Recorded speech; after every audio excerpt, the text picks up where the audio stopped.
sosial rifahın gücləndirilməsi məqsədilə həyata keçirilən sosial paket çərçivəsində minimum əmək haqqının artırılması bir sıra müavinət və təqaüdlərdə də yüksəlişə səbəb olub.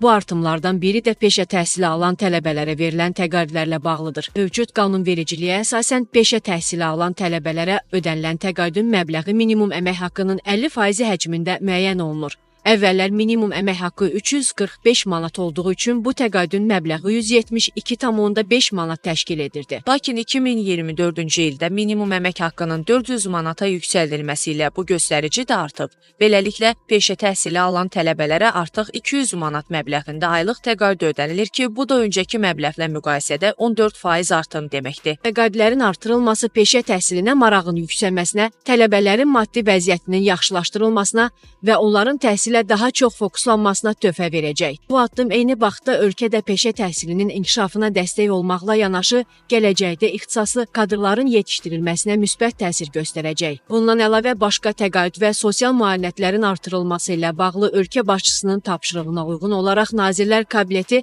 mart ayının ikinci yarısında müvafiq təklifləri təqdim edəcək. Gözlənilir ki, bu təkliflər başqa sosial kateqoriyalara aid edilən təqaüd və müayinətlərin də artırılmasını nəzərdə tutacaq. Dövlətin həyata keçirdiyi bu sosial dəstək tədbirləri vətəndaşların rifah halının yüksəldilməsinə yönəlib və növbəti dövrlərdə bu istiqamətdə daha geniş addımların atılması gözlənilir.